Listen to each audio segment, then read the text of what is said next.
Okay, so I can't afford rent. Owen just told me to take care now. It's nice, it's 3 words. Yeah, it's more than she's getting from any of her family. My mom's silent, my aunt's silent, my sister Aria. I know how much power my father wields, but seriously, I mean, what am I, invisible? Dead to them? To my mother? But you just have to give them some more time. I mean, why can't you just tell them you guys broke up? I mean, it's no one's business who you go out with anyway, right? And I will leave you to ponder that. But as we get... Maddie, how's this feel? Does it hurt when I do this? Great. Now, what about this cut? Can you tell me how you got this big cut on your face? She's scared. She's scared she did a bad thing and you're gonna take her away from me. The police want to talk to both of you about how Maddie got the gun.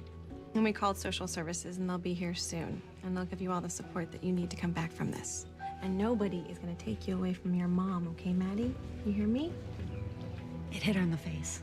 The gun, the kickback. Huh. Because this doesn't look like... That's how she got the cut. Mm-hmm. Her daddy shoots targets in the backyard. He put the gun down for a minute. It was stupid. It was really stupid. She never meant to hurt him. Okay, you'll tell the police that, and it'll be okay. Hang more blood? Right away. Come on, Willow. Come on, you lived in a tree, you crapped in a bucket, for God's sake. You can do this. She crapped in a bucket? What are you doing here? It's out on the board. Never seen an intermedullary rod put into a femur. So, bucket? Yeah, bucket on a pulley. She's up in the tree, right? So she lowers the crap bucket to her friend every day, who empties it, cleans it, puts food in it, and then sends it back up the tree. Oh, that's friendship. Yeah. You know, they teach us in med school how not to care so much. We drape the patients so we don't see their faces. We do 1,000 different things to care a little less. You care like crazy, and I love that. And I'll keep loving that, even if you decide to lie to your family.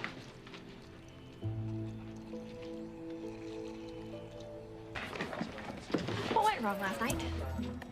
I'm kind of busy here in Arizona. I have 4 surgeries back-to-back and a kid on life support. I'm kind of busy, too. What went wrong? Hey, but that's not any better. Put him in the hall. We went out to a 4-star restaurant, best in Seattle. It was supposed to be fun, romantic. But then you ordered a salad when they make the most delicious French food, and then you picked at it, barely spoke to me, and then bolted. So what went wrong? I mean, did I do something? I just wasn't feeling it. I was exhausted. Tired. Sorry. Hey, I said the hall! The hall! You said you were tired, exhausted, but you can't be that exhausted if you're working in the ER on your day off. I rallied. You rallied. Yeah. You're lying. No, I'm not lying. I love the ER. Can you all please? Thanks. You love the ER. Mm-hmm. Can't get enough of it. It's fun.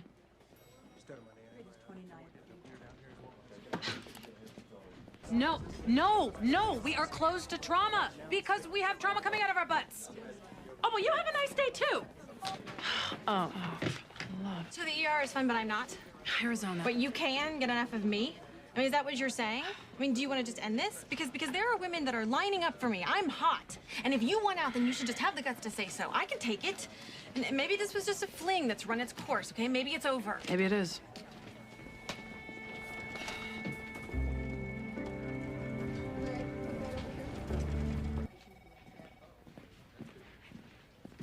I just want you to know that I'm hurt. I am hurt and I am angry. Because I thought that we had something. I thought that we were going somewhere. And if you're just sleeping around, if you're just making the rounds of girl surgeons, then I think that you ought to know that We went to a fancy restaurant.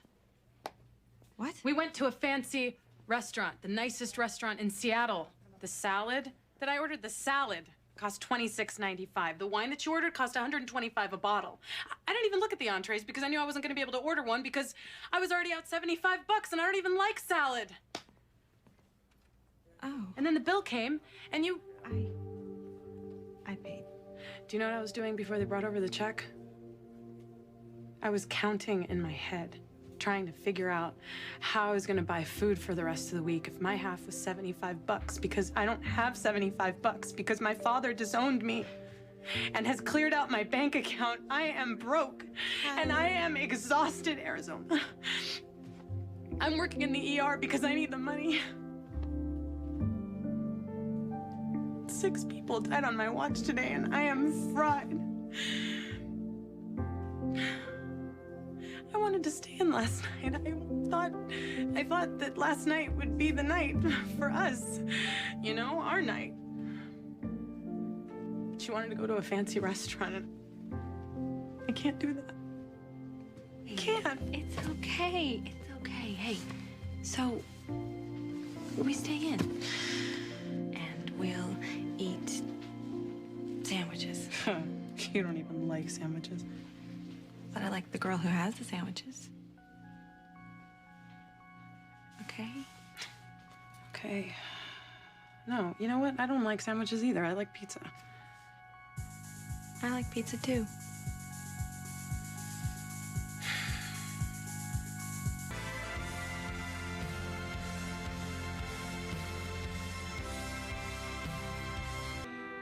Not until you're right in the middle of it. The day you commit to something or someone. Dr. Bailey, are you busy today? That depends. You got any more dying children you want me to become overly attached to before they expire? No. I have an 8-year-old neuroblastoma patient, and he's gonna live. I can feel it in my bones. So scrub in with me and see the joy. Dr. Bailey, may I borrow you? Dr. Bailey just performed Seattle Grace's first single incision gallbladder removal Oh, wow, that's cool. through the patient's belly button. And now it's kind of creepy. No, you should have seen it. There's no scars, no bleeding, and about half the time it would have taken laparoscopically. You want to do one after lunch? I've got another cold. You don't mind? Oh, well, also, I guess I'm on my own for this afternoon. My neuroblastoma. Yeah, no. Don't worry, you don't have to. You'll have the rest of your life to do neuroblastomas. Well, then I'll see you after lunch, sir. Chief? Yes, Dr. Robbins. Chief? Do you want to tell me something? I'm going to cry.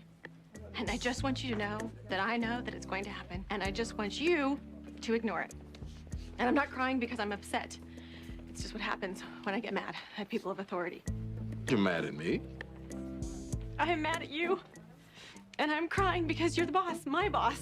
Which brings up my issues of authority and my dad, who you kind of remind me of. Well, not that you're old, but you command respect. People respect you. I mean, I know I do, and I know Bailey does, which is why I'm mad. Because it's wrong, sir. It's wrong and mean to use a robot to lure Dr. Bailey back into general surgery because I don't have a robot. All I have are little kids, and they're not as fun as a robot. And they're not shiny and new and silver, and they don't have things coming out of their belly buttons, but I will fight you, and I will win. Sir? You think you can fight me and win? Yes? Good luck. Because I have some things that you don't have. I have joy. Sir? It was fun. Yeah, it was. Wasn't it?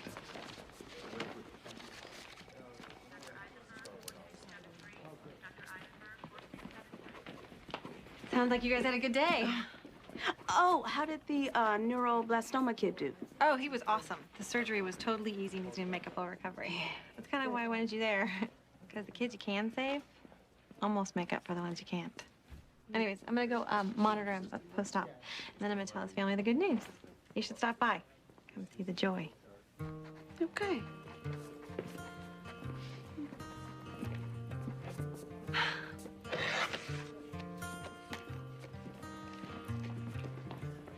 What are we doing here?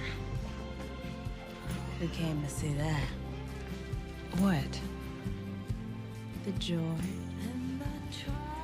It comes around rarely, so rarely we forget it can happen. But that's why we do this. The joy.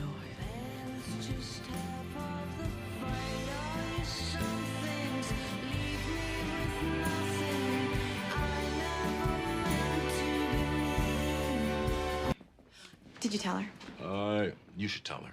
And don't take her face personally. Okay. Well, on behalf of the Department of Pediatric Surgery, I'd like to welcome you to the fellowship program. You're in. We're gonna get you a pair of wheelie sneaks. Congratulations.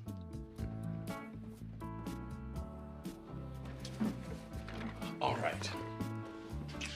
I know I didn't support you during this process. In any event, I am behind you now. I'm trying to be a big person here. How about you meet me halfway?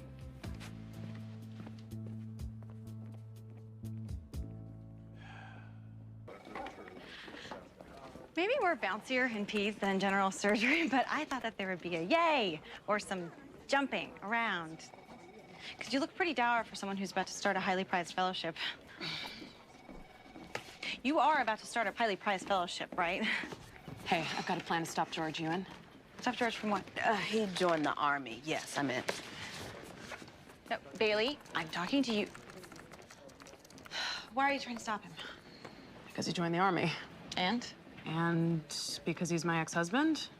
And I know his mom, and I love his mom. And normally Izzy would talk sense into him, but she's got cancer and kind of a bad mental deficit, so it's on me to stop him. Why would you want to stop him? Because he joined the Army. Don't you think that's a problem? I think that's awesome.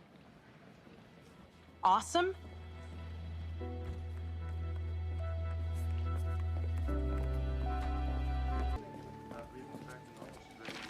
Not a good time. You know what? You walk away from me again, I swear I will grab you by the hair and pull hard. I grew up with the name Arizona. I learned how to play dirty on the playground. I stuck my neck out for you. You were my pick. And I appreciate that, but it's a big decision. It's not, frankly. It's the brass ring. It's the most exclusive, it's the most competitive, and we're as good as it gets. Nobody lands this thing and says no. My husband informed me yesterday that if I accept the PEDS fellowship, if I sign on for another 2 years of training and the hours and the workload that come with it, when I could be a general surgery attending and make it home for dinner, he will divorce me. It's a big decision.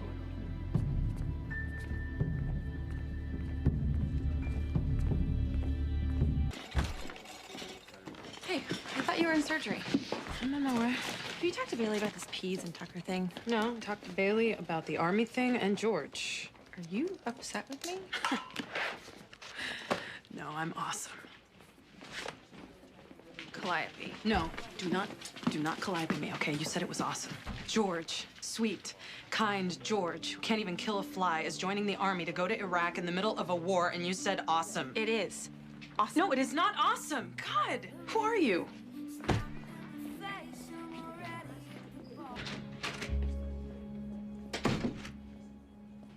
Maybe I don't understand people. I don't see things. So maybe I just don't get what's going on with you or why you're so mad, but I do think it's awesome. I think that George joining the Army is awesome. Shut up. No. You asked me who I was.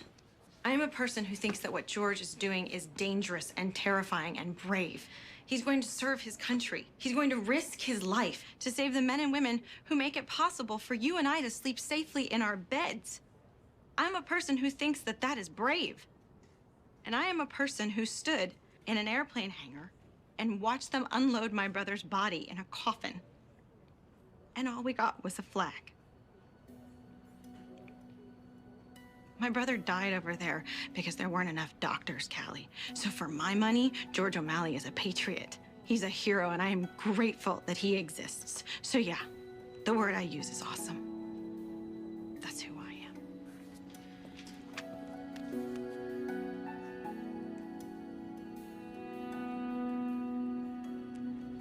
I'm sorry.